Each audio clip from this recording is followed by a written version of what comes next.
Have you ever watched someone slowly build a case against you in their own head, and you don't even find out you're on trial until the verdict is already decided?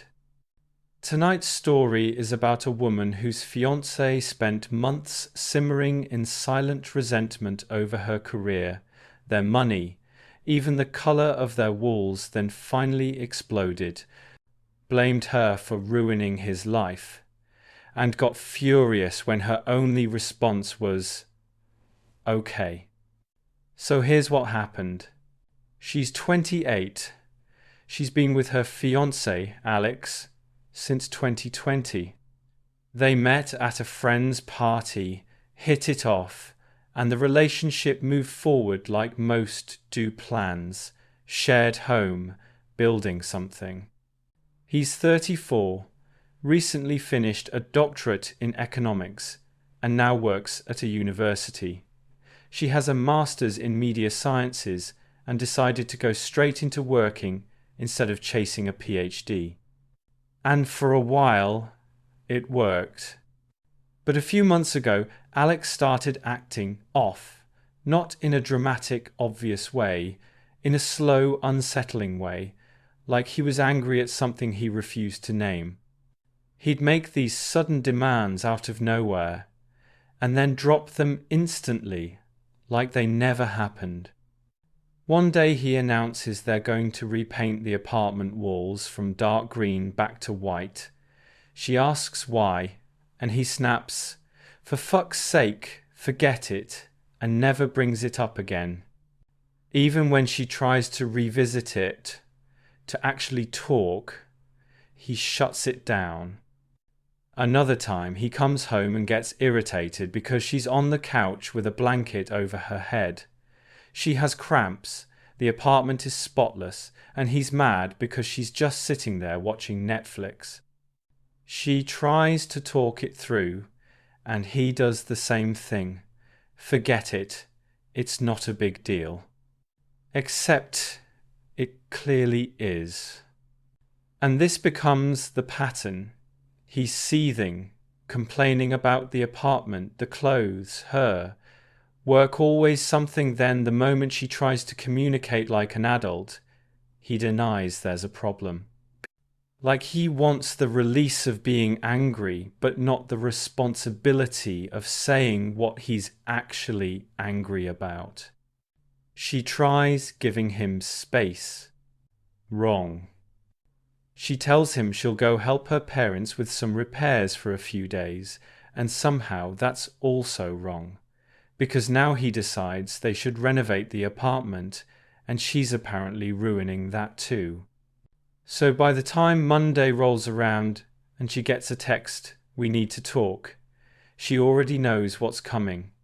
And honestly, after months of this low-grade hostility, she's made peace with it. It hurts, but she's not shocked. She goes home. He's sitting on the couch, and he doesn't even wait for her to take off her jacket before he says it. "I want to break up." And then the real story spills out. He tells her he resents her. First, because she didn't pursue an academic career, even though she could, and he didn't want to upset her at the time.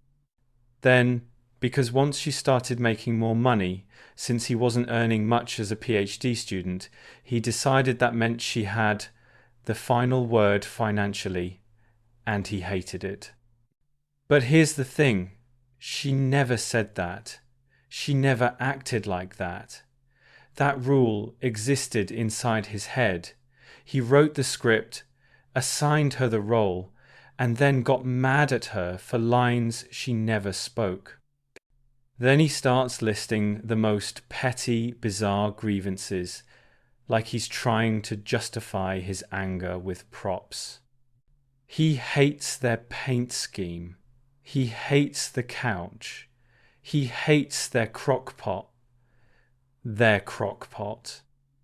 Then he drops the real bomb.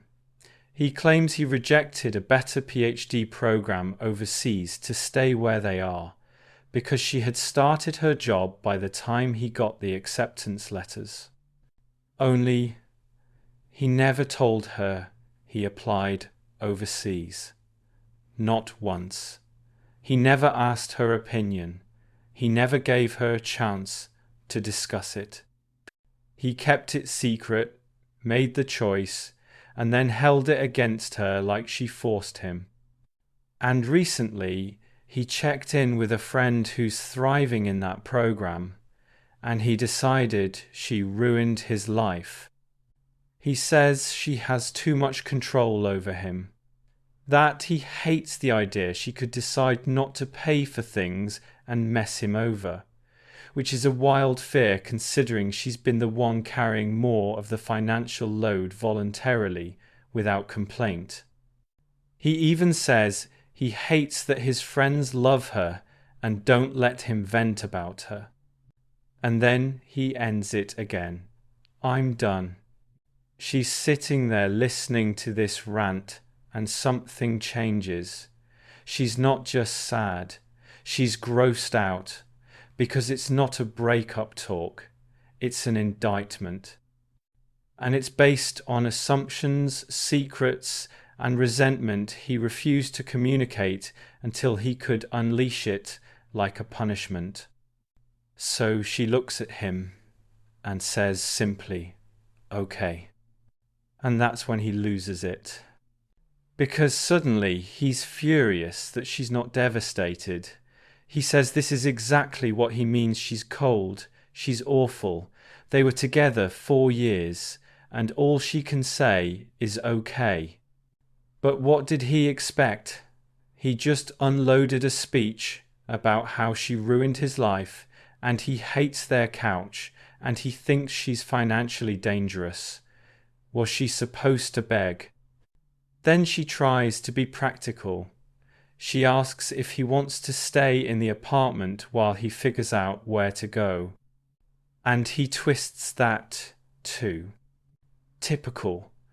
You're holding the apartment over me. So she leaves, because she can see the truth. This isn't a conversation. It's a spiral. Anything she says becomes evidence for the story he already decided is true.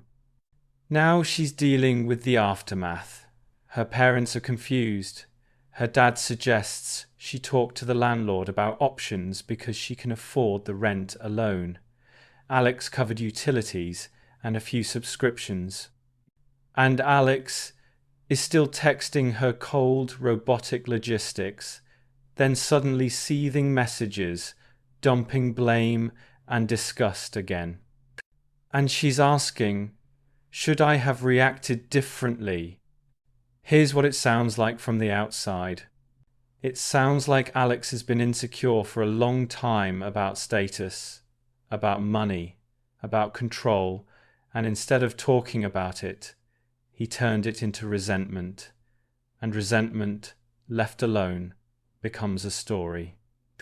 A story where you're the villain and they're the victim.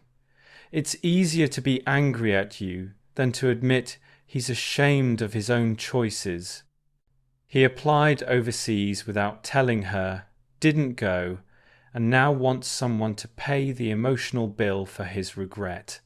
He doesn't want to own his decisions, so he turns them into your fault.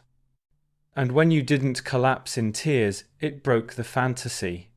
Because if you're calm, it means he didn't have the power he imagined. It means he's not the hero escaping a monster. He's just a guy leaving a woman who was actually supportive. Your okay wasn't cruelty.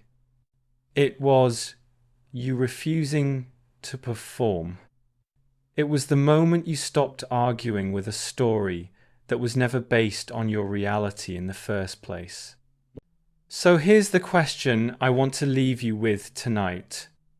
If you were her, would you block him, handle everything through logistics only, and let him live with the consequences of his own resentment? Or would you try to have one final conversation just to make sure he can't rewrite the ending into "she didn't even care"?